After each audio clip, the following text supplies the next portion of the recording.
He was an old man and who fished alone in a skiff in the Gulf Stream, and he had gone 84 days now without taking a fish. In the first 40 days, a boy had been with him. But after 40 days without a fish, the boy's parents had told him that the old man was now definitely and finally, which is the worst form of unlucky, and the boy had gone at their orders in another boat which caught 3 good fish their first week. It made the boy sad to see the old man come in each day with his skiff empty, and he always went down to help him carry either the coiled lines or the gaff and a harpoon and the sail that was furled around the mast. The sail was patched with flour, sacks, and furled. It looked like the flag of permanent defeat. The old man was thin and gaunt with deep wrinkles in the back of his neck. The brown blotches of the benevolent skin cancer the sun brings from its reflection on the tropic sea were on his cheeks. The blotches ran well down the sides of his face, and his hands had the deep, creased scars from handling heavy fish on the corks. But none of these scars were fresh. They were as old as Eurasians is a fishless desert.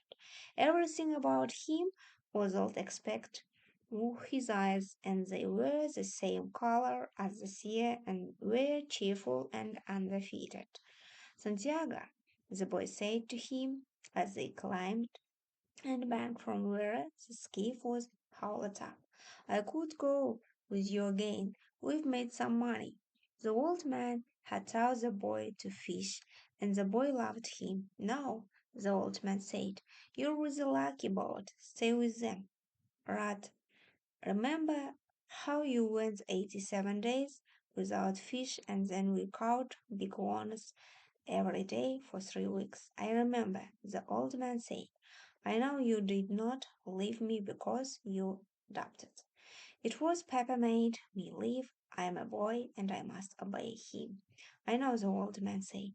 It's quite normal. He hasn't much faith. No, the old man said. But we have, haven't we? Yes, the boy said. Can I offer you a beer on the terrace? And then we'll take the stuff home. Why not? The old man said. Between fishermen, they sat on the terrace, and many of fishermen made fun of the old man, and he was not angry. Others of the older fishermen looked at him and were sad, but they did not show it, and they spoke politely about the current and the depths they had drifted their lines at, and the steady good weather, and of what they had seen.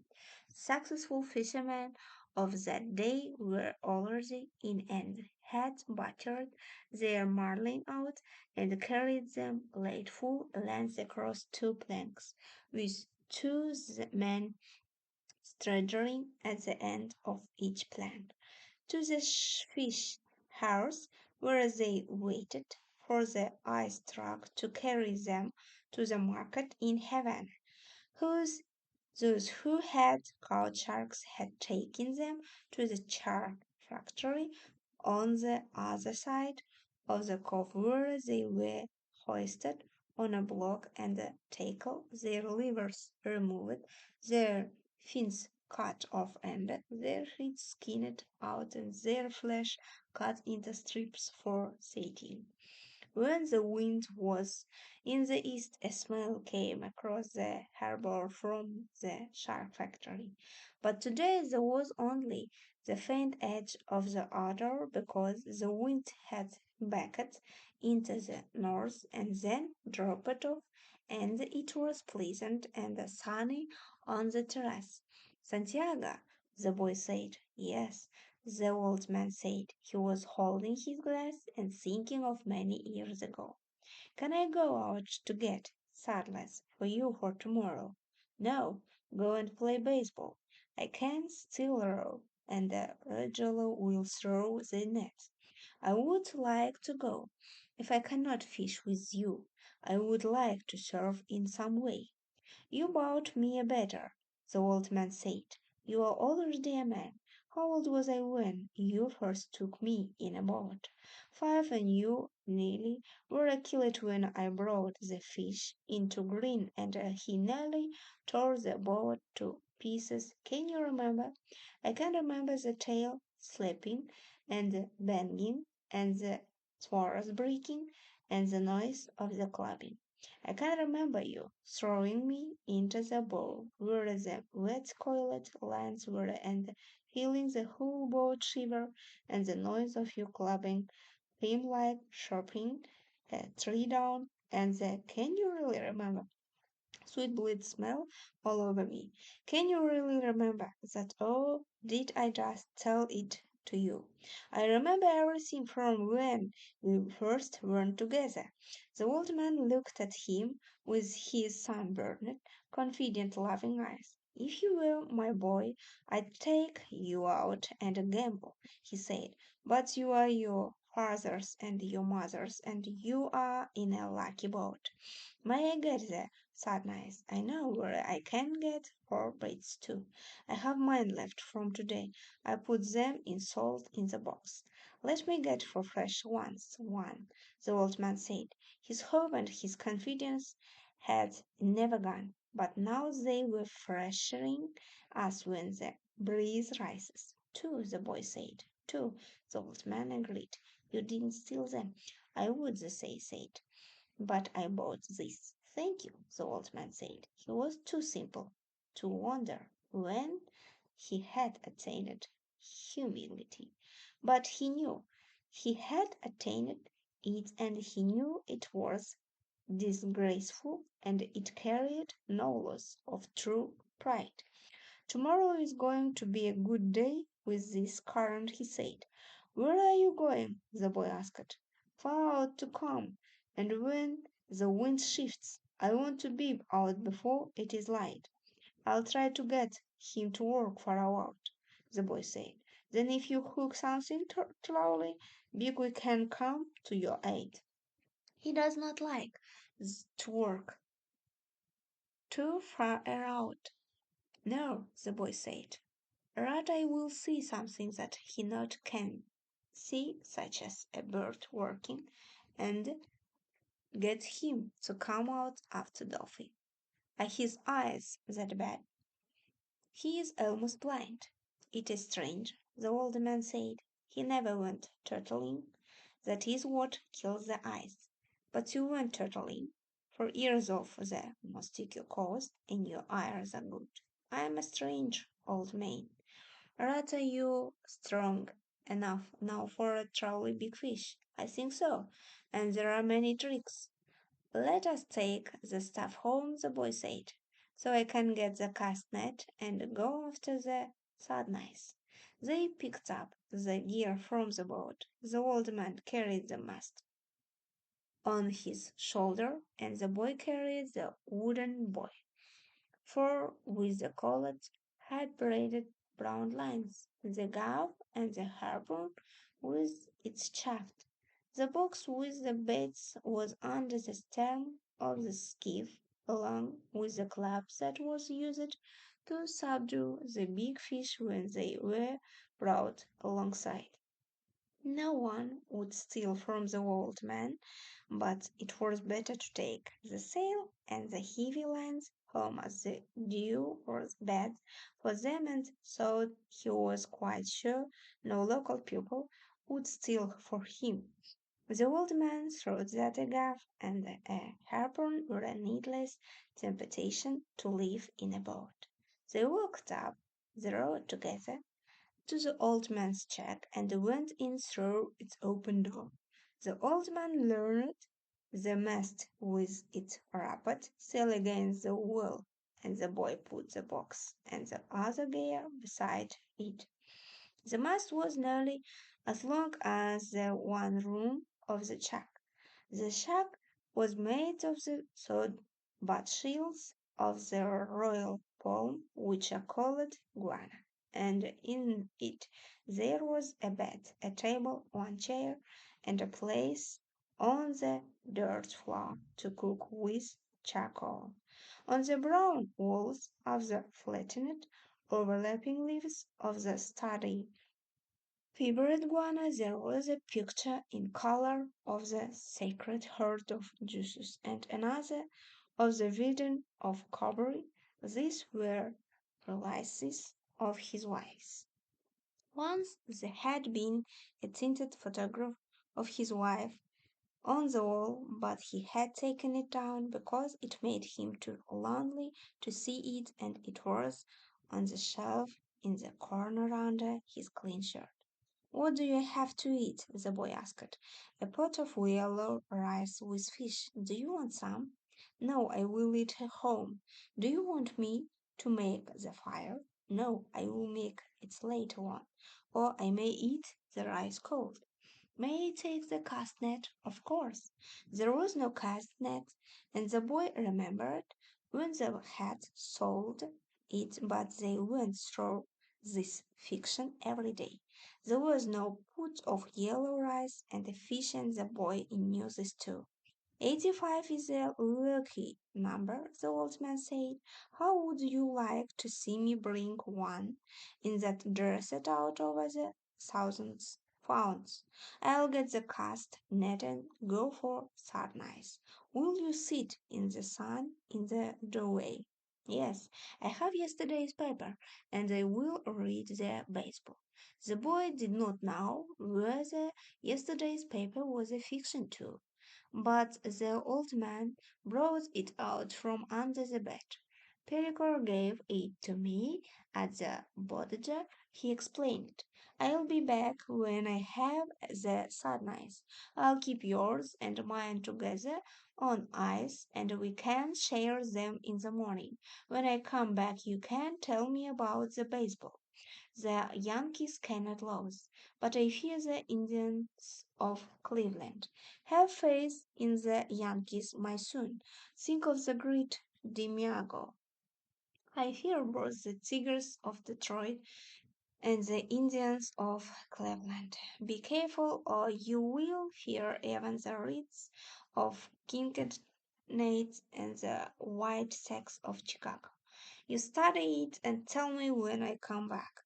Do you think we should buy a terminal of the lottery with the 85? Tomorrow is the 85 day.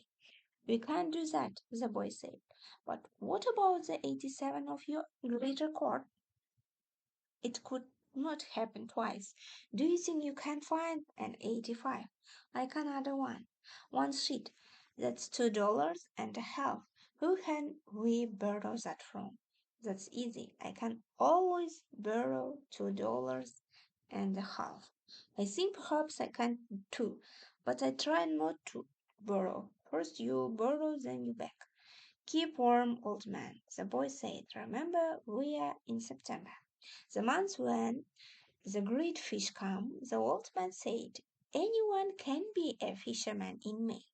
I go now for the sunrise, the boy said. When the boy came back, the old man was asleep in the chair and the sun was down. The boy took the old army blanket off the bed and spread it over the back on the of the chair and over the old man's shoulders. They were strange shoulders, still powerful, also very old, and the neck was still strong too, and the creases did not show so much when the old man was asleep and his head fallen forward. His shirt had been patched so many times that it was like the sail, and the patches were faded to many different shades by the sun. The old man's head was very old through, and with his eyes closed there was no life in his face. The newspaper lay across his knees, and the weight of his arm held it there in the evening breeze. He was barefooted. The boy left him there, and when he came back, the old man was still asleep. Wake up, old man, the boy said, and put his hand on one of the old man's knees. The old man opened his eyes, and for a moment he was coming back from a long way away. Then he smiled. "What have you got?" he asked. "Supper," said the boy. "We're going to have supper. I'm not very hungry. Come on and eat. You can't fish and not eat." "I have," the old man said, getting up and taking the newspaper and folding it. Then he started to fold the blanket. "Keep the blanket around you," the boy said. "You'll not fish out eating while I am alive. Then live a long time and take care of yourself," the old man said. "What are we eating?" "Black beans and rice, fried bananas, and some stew." The boy had brought them in a two-decker metal container from the terrace. The two sets of knives and forks and spoons were in his pocket with a paper napkin wrapped around each set. "Who gave this to you?" "Martin, the owner." "I must thank him." "I thanked him already," the boy said. "You don't need to thank him. I'll give him the belly meat of a big fish," the old man said. "Has he done this for us more than once?" "I think so." "I must give him something more than the belly meat then. He is very thoughtful for us.